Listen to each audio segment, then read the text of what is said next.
Hello my all sweetie, welcome back to my channel. আজ আমি explain করব enemies with benefits episode 10 part 2। Well, আগের এপিসোডে আমরা দেখেছিলাম বিগ বস খুনফাইনকে নিজের অফিসে ডেকে পাঠায়। দেন বিগ বস খুনফাইনকে বলে, তোমার ড্রিম এখন ট্রু হতে চলেছে, কজ তোমার ট্রান্সফার জাপানে করা হয়েছে। ওয়েল, দেন ট্রান্সফার সার্টিফিকেট নিয়ে বিগ বস খুনফাইনের হাতে দিয়ে দেয়। আর বিগ বস খুনফাইনকে এটাও বলে, fine, I know very well এই অপরচুনিটিটা তোমার কাছে ভীষণ ইম্পর্ট্যান্ট, আর আমি চাই তুমি এই অপরচুনিটি কোনোভাবেই মিস না করো। ওয়েল, খুনফাইন তো হ্যাপি হয়ে যায়, বাট ও তবুও আপসেট হয়ে যায়। ও কিছু একটা নিয়ে ভাবতে থাকে।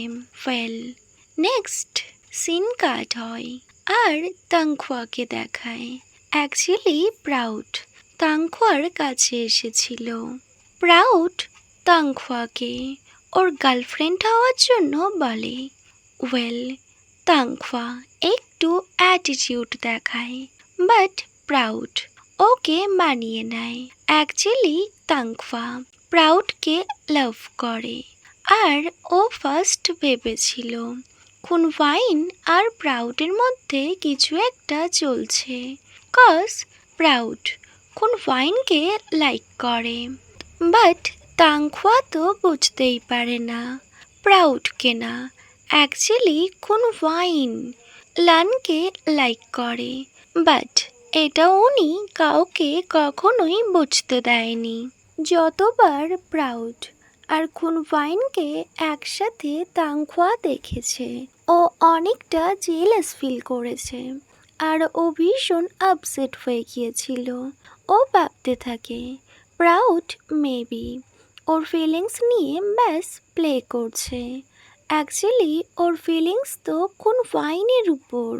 ওয়েল, দেন তাংখোয়া প্রাউডের কথায় এগ্রি করে। প্রাউডও তাংখোয়ার খুব ক্লোজে যায়, আর ব্যাস ও তাংখোয়াকে টিচ করতে থাকে। ওয়েল, রাইট নাও তাংখোয়াও ভীষণ এনজয় করছিল। ওয়েল, নেক্সট সিন কাট হয় আর খুনফাইনকে দেখায়। খুনফাইন একদিকে হ্যাপি আর অন্যদিকে আপসেট ছিল। ওয়েল, লান যখন খুনফাইনকে নোটিস করে, লান বুঝতে পারে খুনফাইন কোনো কিছু হাইড করছে ওর থেকে। সো লান বলে, খুনফাইন, এনি প্রবলেম? ওয়েল, তুমি কি আমার থেকে কোনো কিছু হাইড করছো, বা তুমি কোনো কিছু নিয়ে ওয়ারিড? তো খুনফাইন না বলে, বাট লান আবার ওকে আস্ক করে।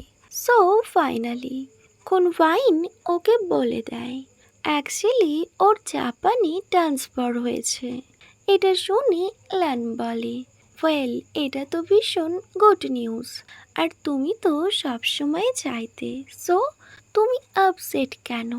তুমি তো হ্যাপি হবে, অনেক হ্যাপি, কজ এটা তোমার ড্রিম। নেক্সট সিন কাট হয় খুনফাইন আর লানকে দেখায়। ওরা দুজন একটা স্মল ট্রিপে গিয়েছিল। অ্যাকচুয়ালি খুনফাইন জাপানে চলে যাবে, তার আগেই ওরা একটা ট্রিপে গিয়েছিল। ওরা দুজন একসাথে অনেক মজা করে। খুনফাইন লানকে বলে, লান, আমাকে 3 মান্থের জন্য চলে যেতে হবে। ওয়েল, আমার ভীষণ ভয় করছে। তো লান বলে, বাট ওয়াই? সো খুনফাইন বলে, আমি যদি ফিরে এসে নোটিস করি তুমি আগের মতো নেই, তুমি নিজের মাইন্ড চেঞ্জ করে ফেলেছো, আর তুমি মুভ অনও করে নিয়েছো, সো তখন আমি কি করব? এটা শুনে লান স্মাইল করে আর বলে, ডোন্ট ওয়ারি খুনফাইন, আমি এখনো যেমন আছি তখনও তেমনই থাকবো। ওয়েল, সেটা তুমি 3 মান্থের জন্য যাও বা 3 ইয়ার্সের জন্য, তুমি ব্যাস যখন ফিরে আসবে আমায় তেমনই দেখবে। আর আমি কখনো মুভ অন করবো না, আর আমার মাইন্ডও কখনো চেঞ্জ হবে না। লানের কথা শুনে খুনফাইন ভীষণ হ্যাপি হয়ে যায়, আর ওদের দুজনের খুব কিউট কিউট মোমেন্টস এখানে দেখানো হয়। ওয়েল, নেক্সট সিন কাট হয় আর কয়েকদিন পর দেখায় লান অফিসেই ছিল। তখনই ওর ফোনে একটা নোটিফিকেশন আসে, আর এটা ছিল খুনফাইনের। ওয়েল, লান নোটিস করে খুনফাইন ওকে টেক্সট করেছে। খুনফাইন লিখেছে, লান, ওয়েল, আজ রাতে বাড়িতে আমাদের দেখা হচ্ছে। লান যখন এই মেসেজটা রিড করে ওর ফেসে একটা বিউটিফুল স্মাইল চলে আসে। ওয়েল, খুনফাইন ফিরে এসেছে, সো লান ভীষণ হ্যাপি। নেক্সট সিন কাট হয় আর লানের বাড়ি দেখায়। লান যখন বাড়িতে আসে ও খুনফাইনকে নোটিস করে। ও তো ভীষণ খুশি হয়ে যায়, আর ও ব্যাস খুনফাইনকে ভীষণ টাইটলি হাগ করে নেয়। দেন খুনফাইন আর লানের একটা বিউটিফুল রোম্যান্টিক নাইট দেখানো হয়, যেখানে লান আর খুনফাইন ভীষণ ব্যাডলি একে অপরের সাথে ইন্টিমেট হয়। কজ ওরা দুজন একে অপরকে অনেক মিস করছিল, আর রাইট নাও ওরা দুজন একে অপরের ঠিক এতটা ক্লোজ।